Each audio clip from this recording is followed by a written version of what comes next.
अस्सलाम वालेकुम everyone, welcome back to my channel. मैं उम्मीद करती हूँ आप सब ठीक ठाक होंगे, खैर खैरियत से होंगे। अल्हम्दुलिल्लाह हम लोग भी बिल्कुल ठीक ठाक हैं। तो आज जी व्लॉग का आगाज़ नाश्ते से कर रही हूँ। सबसे पहले मैंने अपने हस्बैंड को नाश्ते में आज अंडा पराठा बना दिया था, और लंच में मैंने उनको जो हमने प्रीवियस डे सब्ज़ी बनाई थी वो मैंने पैक करके दे दी थी। वो फिर चले गए थे जॉब पे, और यहाँ मैं अपने और इज़हान के लिए नाश्ता बना रही थी।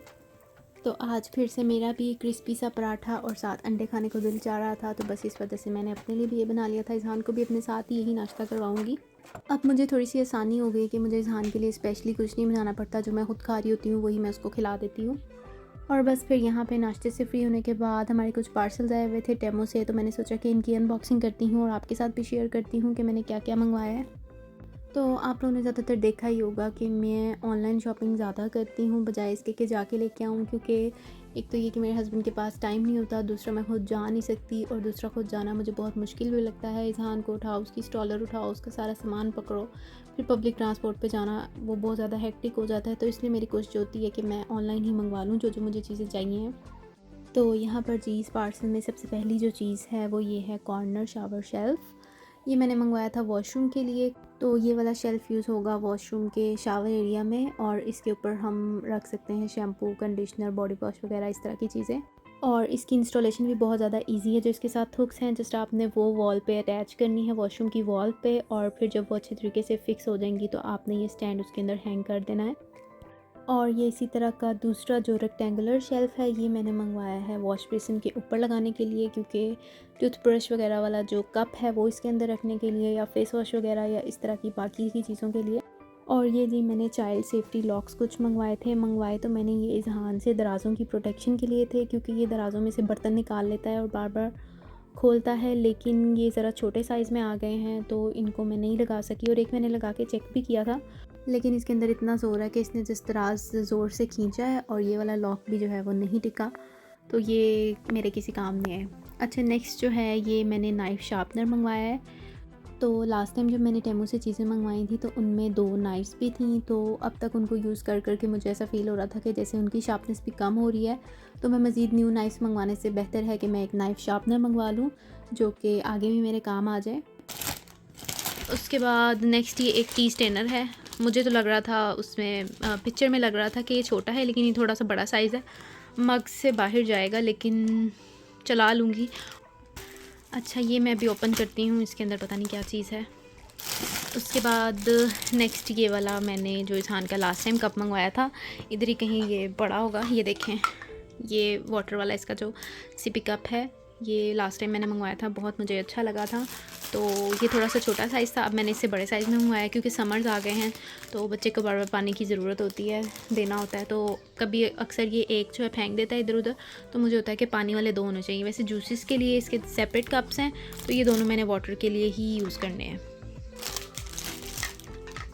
अच्छा जी, नेक्स्ट चीज़ है ये एक जग, क्योंकि मैं पानी जो है वो बॉईल करती हूँ। वैसे यहाँ पे सारे मोस्ट ऑफ़ द लोग जो हैं वो टैप वाटर यूज़ करते हैं, लेकिन ना मुझे टैप वाटर पे सेटिस्फेक्शन नहीं होती, तो मुझे होता है कि चलो मैं पानी बॉईल करके इस्तेमाल कर लेती हूँ। तो बॉईल करके मैंने फिर बाद में जब ठंडा हो जाता है जग में डाल के रखना होता है, और मैं ताज़ा पानी यूज़ करती हूँ रूटीन में। तो पहले वाला जग मेरा टूट गया था, तो मैंने सोचा कि चलो मैं ये भी यहाँ से ही मंगवा लेती हूँ, तो इसलिए बस मैंने ये एक जग मंगवाया है। अच्छा जी, नेक्स्ट अब देखते हैं नेक्स्ट क्या चीज़ है। अच्छा, नेक्स्ट ये देखें, ये कुछ हुक्स हैं, ये दीवार पे अटैच करने के लिए, किचन में या वॉशरूम में आपने कोई भी टॉवल वगैरह या कोई भी चीज़ हैंग करनी हो तो उसके लिए ये मुझे अच्छी लग रही थी और रीज़नेबल भी थी, इस वजह से मैंने ये भी काफ़ी सारी इकट्ठी मंगवा ली थी। उसके बाद नेक्स्ट ये एक है वाटर डिस्पेंसर। ये भी आप फ्रिज में रख सकते हैं ठंडा पानी होने के लिए, इसमें एक ही दफ़ा डाल के। इस तरह से ये जग है, और यहाँ पे इसका टैप लग जाएगा, वो अभी इसके अंदर पड़ा हुआ है ओपन करके, तो मैं फिर बाद में लगा के चेक करती हूँ। अच्छा जी, नेक्स्ट ये एक सोप ट्रे है। ये भी सोप में से जो एक्सेस पानी होता है वो निकल जाता है, इस वजह से मैंने ये वाली मंगवाई है। अच्छा जी, अब नेक्स्ट जो हैं वो ये स्लीवलेस सी कुछ शर्ट्स हैं। ये मैंने अभी इज़हान के लिए मंगवाई हैं। समर्स में बच्चों के जितने कपड़े हों वो कम होते हैं, तो स्लीवलेस वैसे भी इसकी कोई नहीं थी मेरे पास, और ये मुझे लग भी बहुत अच्छी रही थी, कलरफुल सी मल्टी सी, तो मैंने सोचा कि मैं चलो ये भी साथ ही ऑर्डर कर लेती हूँ। तो ये देखें, ये 3 कलर हैं, बहुत ही खूबसूरत हैं और कपड़ा भी बहुत फ़ाइन है। ये प्योर सॉफ्ट कॉटन वाला स्टफ़ है और एक ये येलो है, एक ये ग्रे है और एक ये ऑरेंज है। अब मैंने इनके साथ कोई वो निकर्स मंगवानी है, वो भी देखती हूँ, कोई मुझे अच्छी लगी तो मैं नेक्स्ट टाइम मंगवा लूँगी या फिर यहाँ से जाके कहीं से ले लूँगी। तो 3 ये हैं और इसके अलावा 3 ये मुझे निकर शर्ट्स का सेट बहुत अच्छा लगा था। 3 कलर्स थे इसमें और तीनों कॉटन के थे, तो मैंने इस वजह से ये भी मंगवाए हैं। ये वाले भी घर पहनने के लिए ही मैंने सारे इसके कपड़े मंगवाए हैं इज़हान के लिए। एक ये है, सी ग्रीन सा कलर है, इसके साथ इस तरह से ये निकर है। समर में घर वगैरह पहनने के लिए, समर में बच्चों के जितने कपड़े होना कम होते हैं क्योंकि बच्चे बार बार गीले करते हैं इधर उधर बाहर। मैं अब इसको लेके जाती हूँ तो वहाँ पे ये मिट्टी लगवा लेगा। एक ये ग्रे कलर है और तीसरा ये ब्लैक कलर है।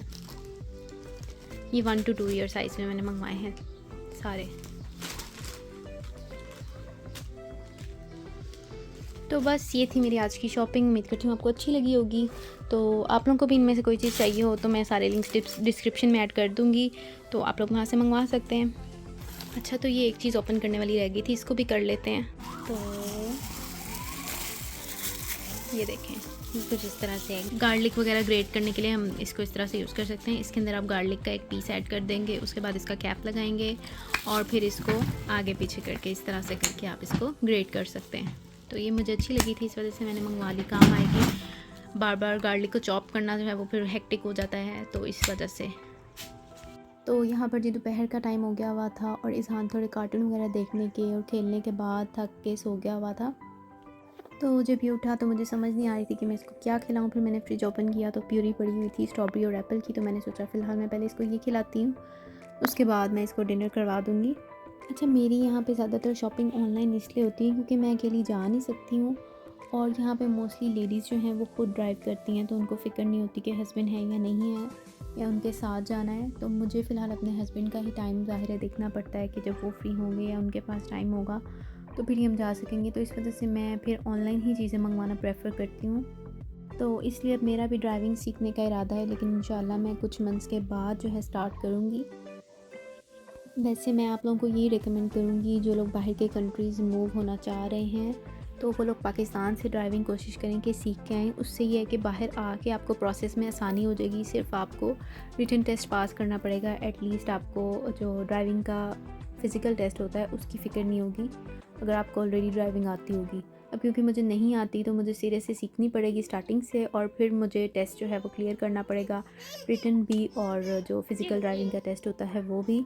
और फिर यहाँ पे ड्राइविंग सीखने के लिए भी आपको अच्छा खासा एक्सपेंस करना पड़ेगा। जिस तरह हम सोचते हैं कि पाकिस्तान में हम आसानी से सीख लेंगे, इधर ऐसा नहीं है। इधर प्रॉपर आपको फ़ी वगैरह पे करनी पड़ती है अच्छी खासी अमाउंट में, और फिर जाके आपको क्लासेस वगैरह लेनी पड़ती हैं, और बिगिनर्स के लिए वो फिर काफ़ी लंबा चौड़ा प्रोसेस हो जाता है। तो इसलिए कोशिश करें कि आप लोग पाकिस्तान से ही सीख के आएँ, तो कुछ ना कुछ प्रोसेस में आसानी हो जाएगी। मेरे हस्बैंड को तो ऑलरेडी ड्राइविंग आती थी, तो हमने यही सोचा था कि कोरिया का उनका लाइसेंस इधर आके कन्वर्ट हो जाएगा, लेकिन वैसा नहीं हुआ। उनको भी इधर आके ड्राइविंग का टेस्ट भी देना पड़ा था और जो रिटन टेस्ट है वो भी पास करना पड़ा था। लेकिन एटलीस्ट ड्राइविंग सीखने के लिए उनको किसी स्कूल में नहीं जाना पड़ा था और कोई क्लासेस वगैरह नहीं थी लेनी पड़ी। तो खैर यहाँ पे इज़हान को भी भूख बहुत लगी हुई थी, तो मेरे पास आ रहा था। पहले मैंने इसको खजूर दी तो माशाल्लाह इसने बहुत शौक से खाई। इसको खजूर बहुत ज़्यादा पसंद है। फिर इज़हान को नज़र आ गया नीडो का पाउडर, तो वो ज़िद कर रहा था खाने के लिए, तो वो मैंने उसको दिया 1 चम्मच, से उसने खा लिया। मैंने सोचा हो सकता है इसने खा लिया है, शायद पी भी ले, तो मैंने इसको पानी में मिला के नीडो तो दूध बना के दिया, लेकिन इसने नहीं पिया। तो खैर आज मैं खाने में बना रही हूँ आलू गोभी गोश्त, तो इसके साथ साथ आप लोगों की रेसिपी मैं शेयर करती हूँ। सबसे पहले मैंने ऑयल ले लिया एज़ यूजुअल प्रेशर में, और मटन क्योंकि प्रेशर में गलाना था, इस वजह से मैं प्रेशर में डायरेक्ट ही बना रही थी। तो ऑयल ले लिया, उसके अंदर मैंने प्याज डाल के थोड़ा सा पिंक से कर लिए थे। उसके बाद मैंने उसके अंदर लहसुन अदरक का पेस्ट ऐड कर दिया, उसको मैंने हल्का सा भून लिया। बाद में मैंने उसके अंदर टमाटर और हरी मिर्चें वगैरह ऐड कर दी थी, और स्पाइसेस मैंने वही पुरानी इसके अंदर ऐड कर दी थी। नमक, लाल मिर्च, हल्दी, धनिया पाउडर, ज़ीरा पाउडर। गरम मसाला मैं मोस्टली नहीं यूज़ करती हूँ। एक और एडिशनल चीज़ इसके अंदर ऐड की थी क्योंकि गोभी बादी होती है, तो फिर मैंने इसके अंदर अजवाइन ऐड की थी। और बस फिर मैंने इसके अंदर मटन और पानी वगैरह ऐड करके प्रेशर जो है वो बंद करके सीटी लगा के इसको मैंने रख दिया था। अब मैंने सोचा कि उतनी देर में मैं गोभी और आलू को कट कर लेती हूँ। तो यहाँ पे मैंने गोभी को कट कर लिया था और मैंने कहीं पे देखा था कि गोभी को अगर हल्का सा एक उबाला दिलवा लें तो भी इसकी जो बादीपन होता है वो ख़त्म हो जाता है। तो यहाँ पे मैंने गोभी को एक उबाला दिलवाने के लिए रखा था और उतनी देर में हमारा गोश्त जो है वो गल गया हुआ था। तो अब मैंने प्रेशर को ओपन कर लिया था और जो उसमें एक्सेस पानी था उसको ड्राई करने के लिए रख दिया था। उतनी देर में मैंने अपना किचन जो है वो समेट लिया। उतनी देर में गोभी जो है उसको भी एक उबाला आ गया तो मैंने उसको स्टेन कर लिया। अब मैं इस मटन के अंदर सबसे पहले आलू डालूँगी और उनको थोड़ा सा भून लूँगी। उसके बाद मैं इसके अंदर डाल दूँगी गोभी और बस फिर आपने इसके बाद इसको ढक के हल्की आंच पे आधे पौने घंटे के लिए पकने के लिए छोड़ देना है और कोई इसके अंदर एक्सेस पानी नहीं डालना। गोभी भी अपना पानी छोड़ेगी और उसी के अंदर जो है ये ऐसे एज़ इट इज़ पक जाएगी। बस जी फिर ये रात को 2 बजे मियाँ जी के आने का टाइम हो गया। मैंने रोटियां शोटियां बना ली, उनके ऊपर मक्खन लगा लिया और यहाँ पे हम लोगों ने अपना डिनर वगैरह फिर कर लिया था। मैं रात को डिनर वगैरह करने के बाद ही अपने हस्बैंड के लिए जो सालन होता है वो अलहदा डाल के रख देती हूँ और दूसरा जो घर के लिए स्टोर करना होता है वो अलहदा बाउल में डाल के रख देती हूँ। और यहाँ पे हम लोगों ने किचन से डिनर से फ्री होने के बाद मेरे हस्बैंड ने सोचा कि आओ इसान के बाल बहुत लंबे हो गए हैं, ये काट देते हैं।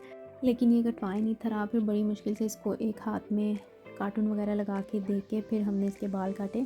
बस फिर इसके बाद इसान के पापा ने इसको नहला दिया था और कपड़े शपड़े पहनाने के बाद आपको पता है बच्चों को नींद आ जाती है नहाने के बाद अच्छी सी, तो ये सो गया था। तो यहाँ तक था जी मेरा आज का व्लॉग। उम्मीद करती हूँ आपको पसंद आया होगा। चैनल पर नए हैं तो चैनल को लाजमी सब्सक्राइब करें।